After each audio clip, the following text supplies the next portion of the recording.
আপনারা বুঝতে পারছেন মেয়েটার মনের অবস্থাটা কি? আমি তো এটাও শুনলাম গরিমা দিদির নাকি অপারেশন হতে পারে। অফিসার, আমি আপনার কাছে রিকোয়েস্ট করছি, প্লিজ প্লিজ অফিসার, আমার এই অনুরোধটা আপনারা প্লিজ রাখুন।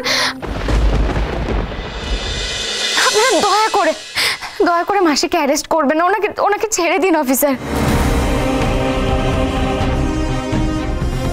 Please officer, please.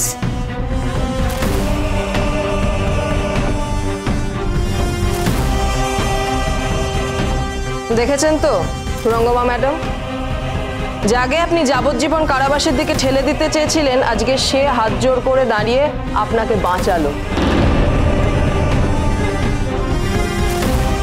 এই ঘটনাটা নিশ্চয়ই আপনার সারা জীবন মনে থাকবে। দেখুন, আপনি হয়তো অনেক বড় ডান্সার হতেই পারে, কিন্তু আসল কথাটা কি জানেন তো? আপনি খুব ছোট মনের মানুষ।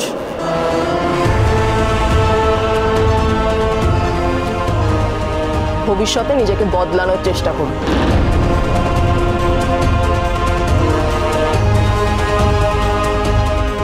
আমরা আসছি।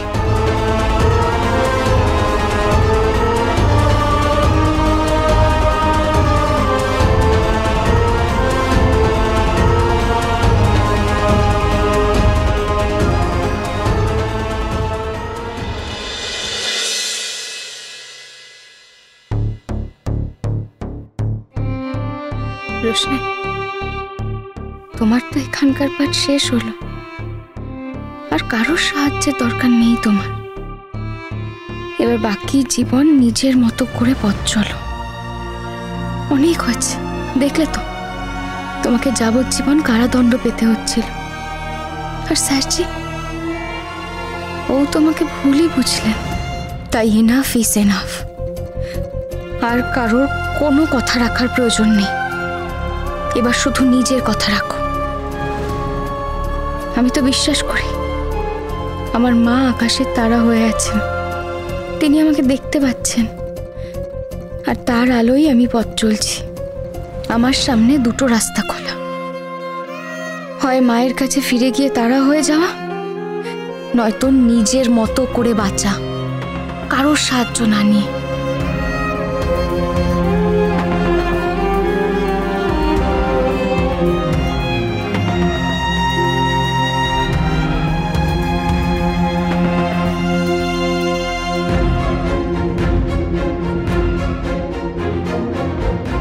মা চলে যাবার আগেও বুঝেছিলাম এই পৃথিবীটা কঠিন।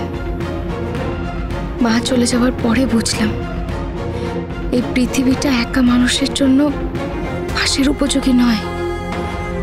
কিন্তু আমি কি হেরে যাব? আমি কি এত সহজেই যুদ্ধের মাঠ ছেড়ে পালিয়ে যাব? আমার মা তো তা করেনি। আমার মা তো আমাকে বাঁচিয়ে রাখার জন্য সকলের সব অপমান মেনে নিয়েছে। যে মানুষটা তাকে ঠকিয়েছে, ঘুণাক্ষরেও তার নামটা আমাকে বলেনি।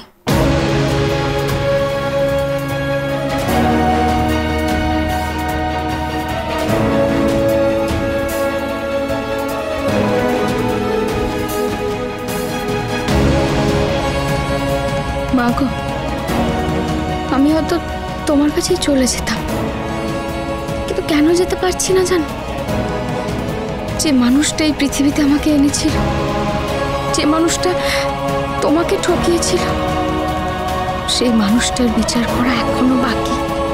তোমার ফেলে যাওয়া অসম্পূর্ণ কাজ আমাকে করতেই হবে মা। আমি যদি তোমাকে ভালোবেসে থাকি, তাহলে সেই লোকটাকে আমাকে শাস্তি দিতেই হবে।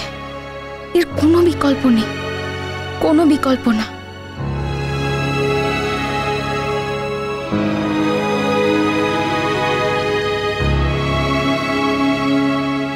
কাল ভোরবেলা আমি এ বাড়ি ছেড়ে দেব মা।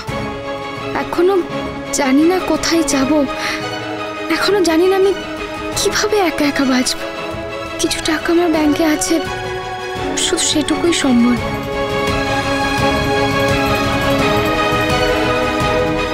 কিন্তু সেটুকুতে কতদিন চলবো আমি? যে কদিন চলবে চলবে, তার তারপরে বেঁচে থাকার উপায় খুঁজে নিতে হবে।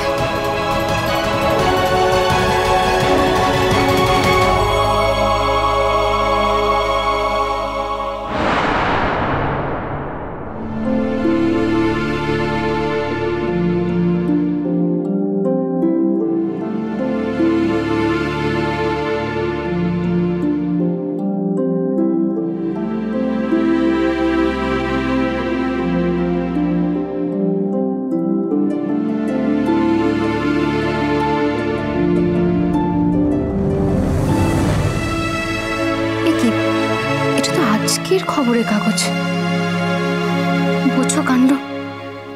মিনি আজকের কাগজ নিয়ে আমার ঘরে বসে বসে ছবি এঁকেছে। বাই চান্স কেউ যদি কাগজটা খুঁজতো তাহলে তো মেয়েটা আজকে খুব বকা খেত। না না, কাগজটা এক্ষুনি নিচে রেখে আসি। মেয়েটা ঠিক করে পেন্সিল ধরতে পারে না, অথচ কি সুন্দর ছবিটা এঁকেছে। কি এঁকেছে কে জানে, দেখে তো মনে হচ্ছে সুরঙ্গমা মাসিকে এঁকেছে। সুরঙ্গমা মাসিকে পুলিশ ধরে নিয়ে যাচ্ছে। বেচারি মিনি মনে যেটা আসে সেটাই করে ফেলে। কাগজটা যখন আছে একবার পড়বো কাগজটা।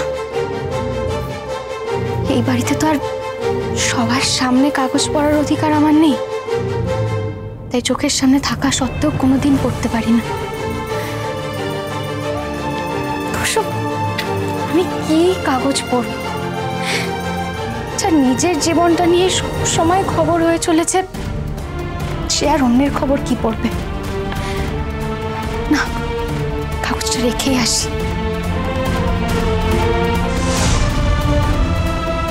মুম্বাইয়ে একটা প্রোডাকশন হাউসে প্রোডাকশন অ্যাসিস্ট্যান্ট নিচ্ছে। বয়স চাইছে 30-এর মধ্যে, গ্র্যাজুয়েশন।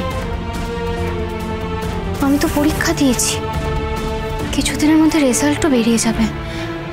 আমি কি অ্যাপ্লাই করতে পারবো? ওয়াক ইন ইন্টারভিউ গিয়ে দেখা করতে হবে তো 3 দিনের মধ্যে। তো 3 দিনের মধ্যে যেতে হলে তো আমাকে কালকেই ট্রেন ধরতে হবে। মা, এত খবরের মধ্যে এই খবরটাই কেন আমার চোখে পড়লো? তাহলে কি তুমি আমাকে নির্দেশ দিচ্ছ? তুমি কি চেয়েছো আমি এটা দেখি? সেই জন্যই কি মিনি এত ঘর থাকতে আমার ঘরে সেই ছবিটা আঁকলো আর আমার চোখে পড়লো? আমি তো কিছুক্ষণ আগে অবধিও জানতাম না আমি কোথায় যাব, কি করব, কোথায় থাকবো। তুমি কি চাইছো মা?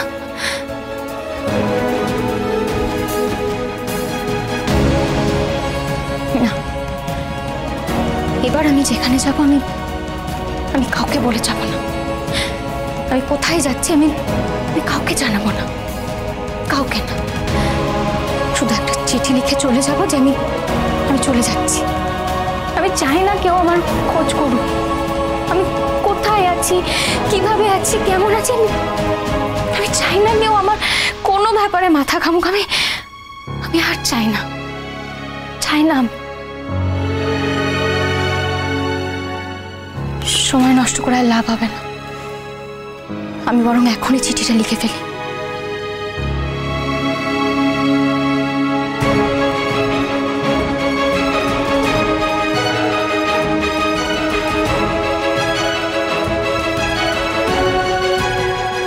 আমি চলে যাচ্ছি। এবার নতুনভাবে নিজের জীবনের লক্ষ্য আর মানে খোঁজার চেষ্টা করব। তোমাদের কাছে অনেক কিছু পেয়েছি, কোনোদিনও ভুলব না। দয়া করে আমার খোঁজ কেউ করো না। আমাকে খুঁজে পেলেও আমি ফিরে আসব না। সকলে ভালো থেকো। আমার প্রণাম নিয়ে ইতি রোশনাই।